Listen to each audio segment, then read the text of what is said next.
I'm 52 years old this year. And lately, I find myself frowning every time I look in the mirror.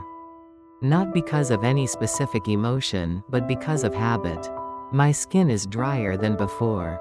And fine lines have started to settle around my eyes. But what's truly dry is my life. Every morning, I say the same thing. Yunso, wake up. You'll be late for school. And without a word, the bedroom door closes. My daughter, Yunso, is in her final year of high school. If we ever talk, it's about exams or tutoring schedules. That's it. I tell myself it's just a phase. She's a teenager, after all. But she barely talks to her dad either. My husband comes home, sits on the couch, opens a can of beer, and turns on the TV. We barely speak except for the essentials. Did you make dinner? Did Yunso finish her lesson? That's the extent of our communication. Sometimes, when he looks at me, I turn away. If I smile, I feel empty. If I cry, I feel pathetic. And sometimes I think, was this the married life I dreamed of? When I got married in my late 20s, I truly believed in love. I thought I could be the kind of person who sacrifices, understands, and stays strong. But somewhere along the way, I stopped being seen. I forgot what I liked, what I wanted, what I felt. I became Yunso's mother, my husband's wife. No longer a person, just a role. And then, one phone call shifted something inside me. Her math teacher said, Yunso is struggling. It might be best to get a private tutor. I didn't want to send her to another cram school. So I posted on a local parent forum. A graduate student from a nearby university replied. Good reviews, polite tone, reasonable rate. His name was Jihu, Jang Jihu, just a young man who would help my daughter with math. That's all I thought. I had no idea that this young man would shake my entire world. That day, the wind was unusually cold.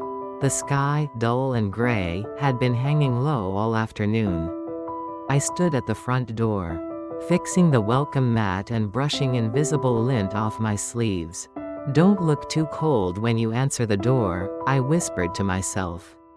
I looked in the mirror, dabbed on some lip balm, and tidied my hair. It wasn't a date, just my daughter's new tutor. So why was I nervous? Ding dong. I opened the door. A young man stood there. Clean black shirt, slim slacks, neatly styled hair, no double eyelids, but striking features. A calm, kind smile. Hello, I'm Jang Jihu. I'll be helping your daughter with math. His voice was clear, every word perfectly enunciated. Oh, yes. Come in, please, I said, smiling awkwardly. Jihu stepped in, carefully placing his shoes aside. He greeted Yunso with a warm tone. Hi, Yunso. I'm looking forward to working with you. She gave a quick nod and walked to her desk. I quietly closed the door behind them and walked back to the living room. But I couldn't focus. I found myself tuning into his voice, the rhythm of his explanations, the smile in his tone when he said, "Good job." That's right. He was so young, so full of energy. At his age, life is still glowing with dreams, and love and endless possibilities. And me? I felt like I was watching my reflection through a foggy mirror. Back when I was in my early 30s, chasing deadlines and caring for a newborn, I still felt alive. My skin was radiant. I laughed easily. I dreamed boldly. Now, I was buried in chores and silence. Later, when Jihu finished the lesson, he packed his bag and said, "Today was just a warm-up. Yunso seems to understand the basics, but she makes small calculation errors." "Oh, yeah, she's always been a little clumsy," I replied. He smiled. "She'll improve. May I come Tuesdays and Fridays?" "Yes, that works." He bowed politely and left. The door closed. I stood in the hallway, staring at the silence. Nothing had really happened. Just a tutor came and left. But the house felt different. Quieter, emptier, or maybe it was me who had changed. That night, my husband sat on the couch watching his usual variety shows. I didn't laugh once. Yunso didn't come out of her room. And I quietly returned to mine. Lying in bed, I scrolled through my phone. And suddenly his voice echoed in my memory. "Hello, I'm Jang Ji-hoo." That simple greeting. It stirred something I thought was long dead. And that night, for the first time in years, I felt like a woman again. Ji-hoo was always punctual. Every Tuesday and Friday, exactly at 7:00 p.m., the doorbell rang. And each time, my heart would skip a little. Yunso was gradually warming up to him. She began to nod, ask questions, even smile faintly. It had been so long since I'd seen that on her face. And me? I stayed close. At first, it was under the excuse of preparing snacks or cleaning the kitchen nearby. But soon, I realized I just wanted to hear his voice. Good attempt, let's try that one again. Oh wow, this one's perfect. You nailed it. When Ji-hoo praised her with a genuine smile, and Yunso responded with shy pride. I stood in the kitchen alone stirring my coffee, quietly smiling too. One evening, Ji-hoo stepped out of Yunso's room during a break. He paused in the hallway and sniffed the air. "Coffee? It smells amazing. Oh yes, would you like a cup? If it's no trouble, I'd love one." I poured him a cup as he stood beside the counter, glancing around the kitchen. "You're very organized," he said. "It's a habit. I can't think straight when things are messy." He nodded thoughtfully, then looked at me. "You seem like a quiet and gentle person, am I young?" I froze. When was the last time someone had said my name like that? Softly, kindly, not out of duty or habit, but like they truly meant it. I handed him the coffee. Lately, this is my joy, brewing coffee. Listening to soft music and just being still. He took a sip and asked, "Do you have anything you truly love these days?" The question caught me off guard. I searched my mind and came up blank. "I don't know," I said. "I think I forgot how to enjoy anything." He looked at me not with pity, but with understanding. "Sometimes we forget what we love," he said. "But that doesn't mean it's gone. It just needs time to come back." That night, his words stayed with me. And from then on, I began to care again. I brushed my hair a little neater, picked out nicer blouses, even applied a soft shade of lipstick I hadn't touched in years. It wasn't about seduction. It was about feeling seen.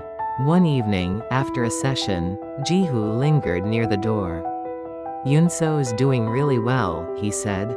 "Her focus has improved, and her attitude's much more open." I smiled proudly. "She's soft on the inside. Just hides it too well." He chuckled. "I can tell." Then, he hesitated for a second. "And how about you, am I young? How are you doing lately?"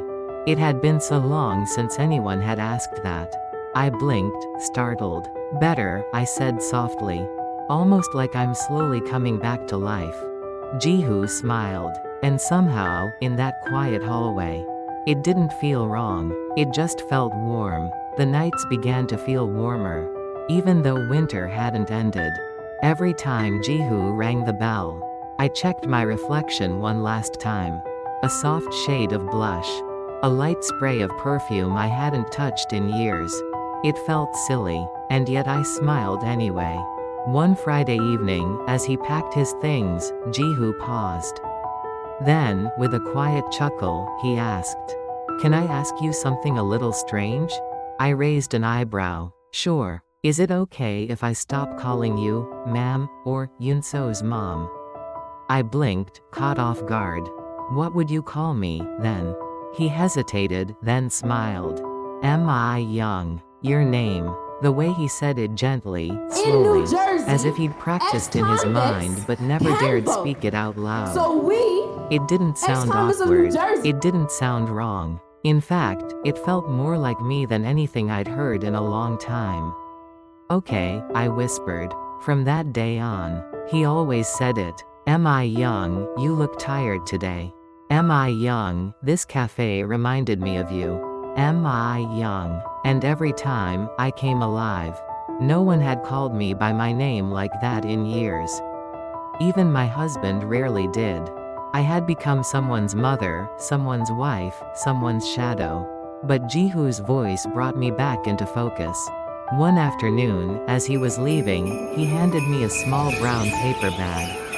I saw this and thought of you. Inside was a delicate wristwatch, minimalist, rose gold, exactly my style.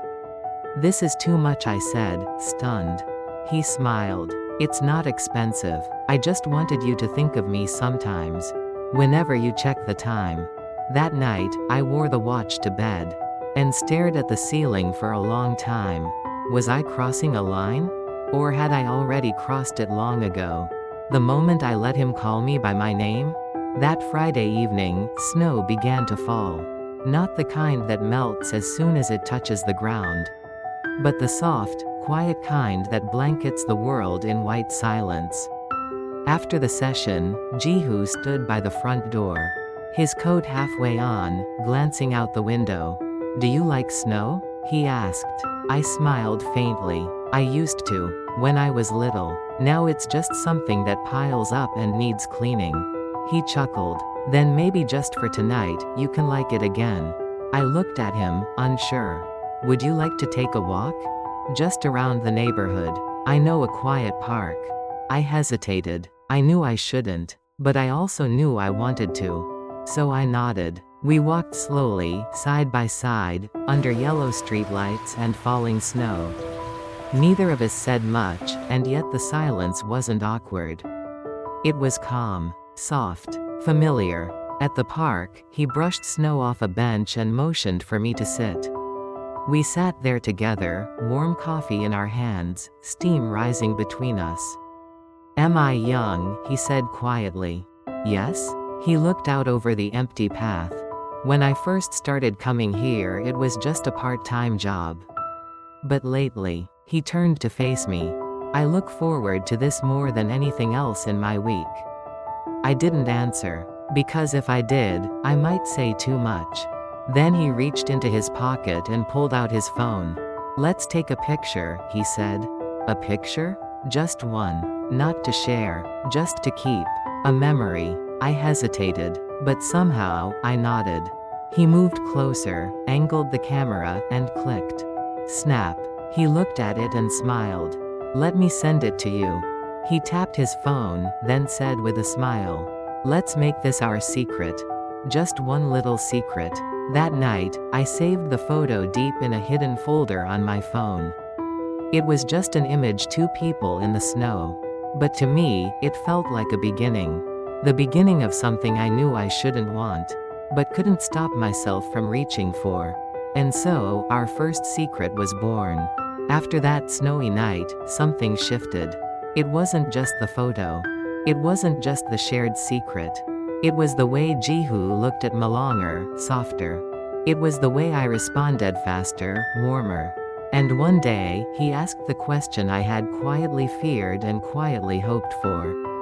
Am I young? Could we meet outside of the house sometime?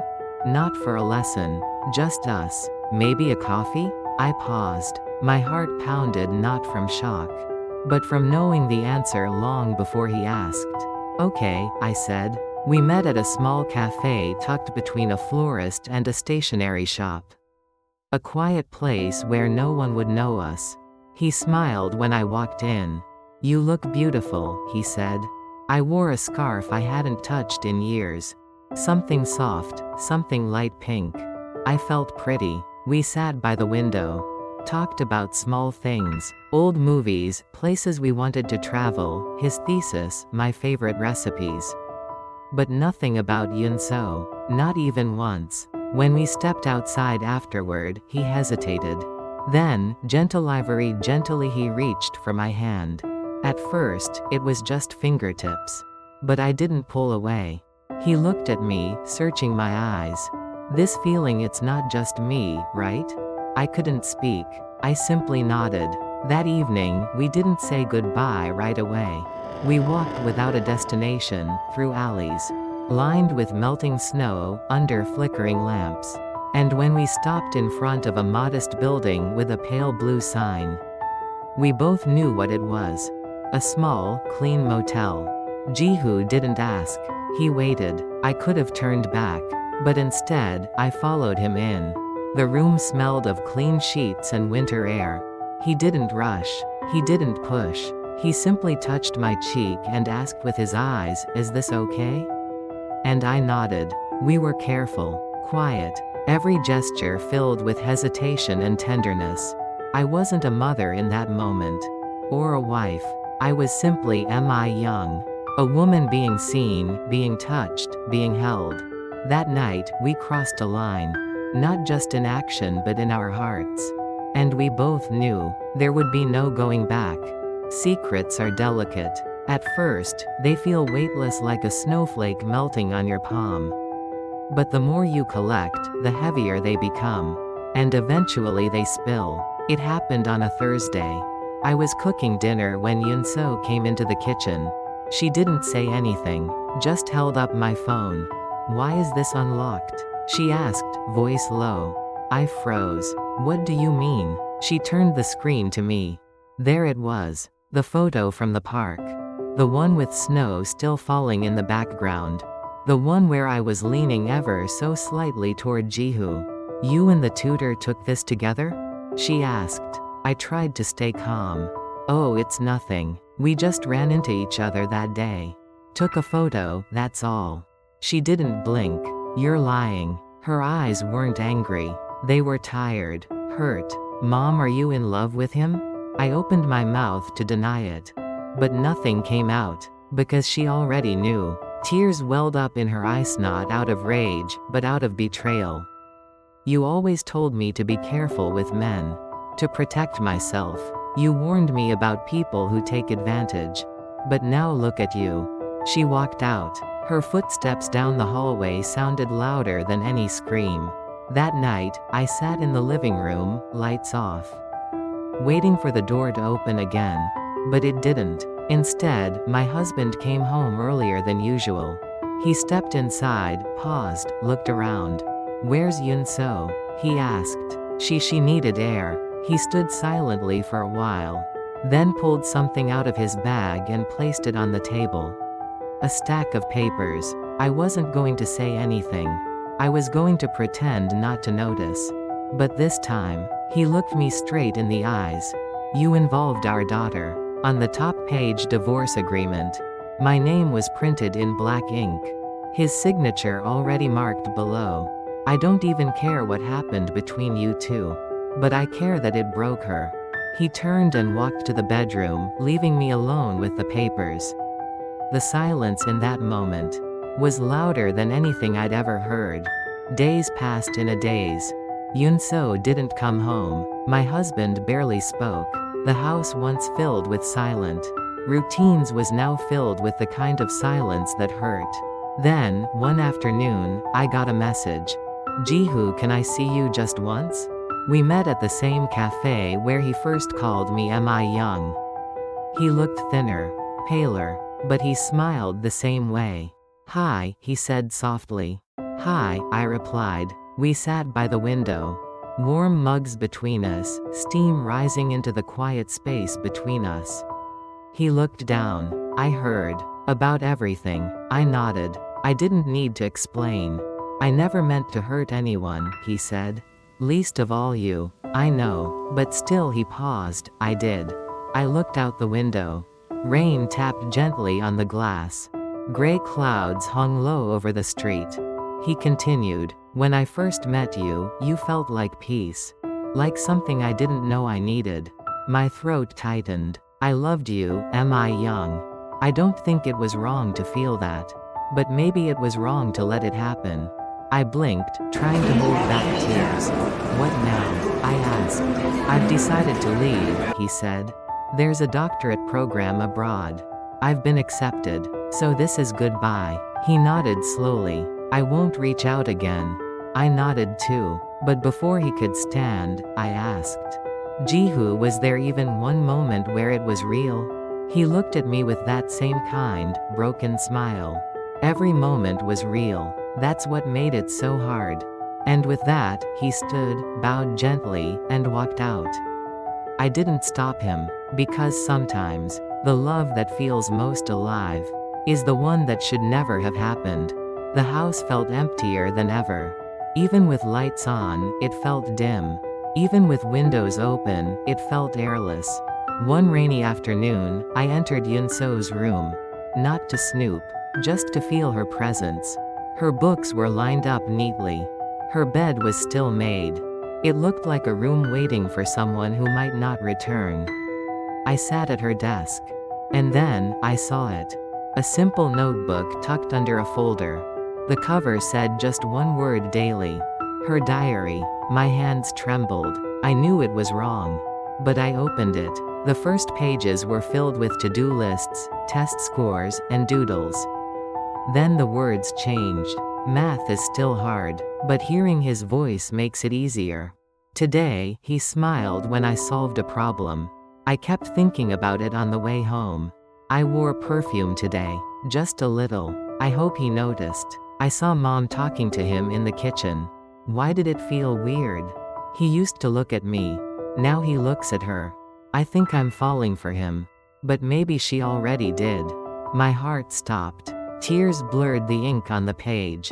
Yunso had feelings for Jihu. Long before I even admitted mine. And while I was quietly falling, she was silently watching. Watching her mother turn into a rival. Watching trust melt like snow in spring. I closed the diary, clutching it to my chest. I didn't just betray her as a mother. I stole something she hadn't even dared to ask for. Her first love, her innocence, her belief in me. That night, I looked at myself in the mirror. And for the first time in my life, I didn't recognize the woman staring back. She wasn't a villain. She wasn't a heroine. She was simply lost. Days blurred into each other. There were no more texts. No knocks at the door. No voices in the house. Just echoes of what used to be. I wandered through each room like a guest in my own life. Until one day, I stood in front of the mirror. No makeup. No distractions. Just me. And I whispered, "Am I young?" It felt foreign. Like a name that belonged to someone I used to know. But I said it again. "Am I young?" And slowly, something inside me answered. I remembered the girl who used to sing while cleaning. The woman who once laughed so hard she cried. The mother who promised to protect her child. From everything, including herself. I couldn't undo what I had done. I couldn't erase the pain. But I could choose what came next. That morning, I stood outside Yunso's door. I knocked, gently. She didn't answer. But she didn't lock it either. I stepped inside. She was sitting at her desk, back turned. "I'm not here to explain," I said. "I'm here to say I was wrong. For not being your mother when you needed me most. For forgetting how to listen. How to see you." She didn't look at me. But she didn't tell me to leave either. And sometimes, forgiveness doesn't come in words. It comes in silence that stays. We sat like that for a long time. Just breathing in the same room again. The next morning, we ate breakfast together. No words. Just 2 bowls of rice. 2 pairs of chopsticks. And a silence that didn't hurt. That was enough. I no longer wait for someone to call my name. I call it myself. Because I am I young? A woman who broke. A mother who's healing. A person still learning how to be whole again. If this story touched your heart, please consider subscribing and hitting that like button. Because sometimes, the quietest voices are the ones that need to be heard most.